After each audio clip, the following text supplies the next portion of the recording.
Bashundhara shopping complex ঢাকার একটি পরিচিত শপিং মল। এটি ঢাকা শহরের বাড্ডা থানায় বসুন্ধরা আবাসিক এলাকায় অবস্থিত। এখানে আপনি বিভিন্ন ধরনের দোকান, রেস্তোরাঁ, ফ্যাশন স্টোর, ইলেকট্রনিক্স, খেলনা এবং অন্যান্য পণ্য সেবা পেতে পারেন। হ্যালো গাইস, আসসালামু আলাইকুম। কমলাপুর রেল স্টেশন থেকে যাত্রা শুরু করলাম বসুন্ধরার উদ্দেশ্যে। রাস্তায় হাঁটতে হাঁটতে কত জিনিসই না সন্ধান পাওয়া যায়। এই যে যেমন এখানে ঘোড়ার গাড়িটি দাঁড়িয়ে আছে, আর কোনো গতির কোনো পরিবর্তন নাই। আরও আছে আশেপাশের সুন্দর সুন্দর বিল্ডিং, এবং তারই মধ্যে আমরা চলে আসলাম ঢাকার সবচেয়ে বেশি গাছপালা বিশিষ্ট একটি পার্ক, রমনা পার্ক। আর এই রমনা পার্কে একদিকে রাস্তা যেমন খালি, ঠিক তেমনি এর উল্টো পাশের রাস্তাও জ্যামজটে ভরপুর।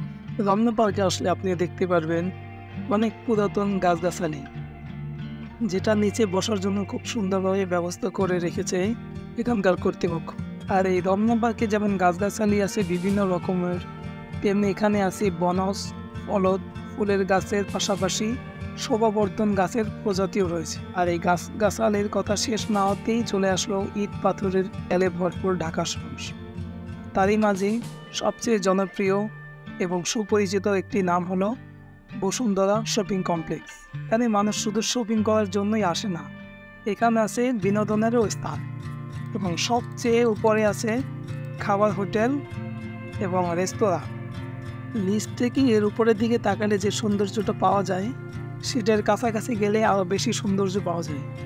একদম আমি আছি টপ ফ্লোরে, যেখানে আপনি বিভিন্ন ধরনের খেলনা আইটেম এবং বিনোদনের স্থান পেয়ে থাকবেন। আর এই টপ ফ্লোরে রয়েছে খাবারের জন্য সুব্যবস্থা।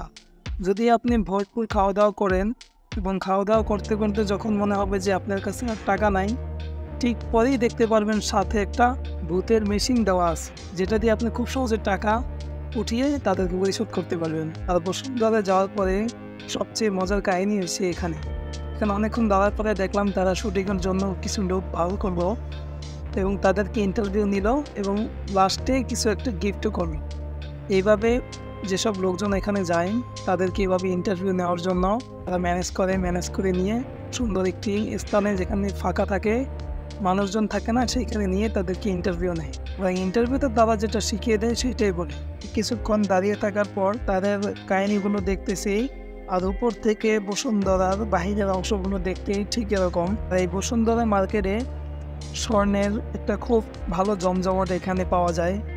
এখানে সব ধরনের স্বর্ণের জিনিস আপনি পেয়ে থাকবেন, যেটা বর্তমানে ভাইরাল হিসাবে আছে সোনা দানা, দামি গহনা হিসেবে।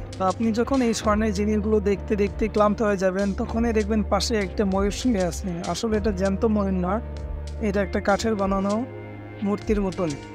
আর যখন হাঁটতে হাঁটতে আপনি ক্লান্ত এবং তৃষ্ণার্ত হয়ে যাবেন, তখন এর পাশে পাবেন কফি এবং বিভিন্ন ধরনের জুস এবং আইসক্রিমের আইটেম। আর এখানে সবসময় মানুষের একটা আনাগোনা সবসময় থাকে। এখানে শপিং করার মানুষের চাইতে ঘুরতে যাওয়ার মানুষের সংখ্যাই বেশি। তো আমিও গেছিলাম এখানে ঘুরতে। পরবর্তী কোথাও ঘুরতে গেলে এভাবেই আমি আপনাদেরকে জানিয়ে দেবো। সেই পর্যন্ত ভালো থাকুন। আল্লাহ হাফেজ।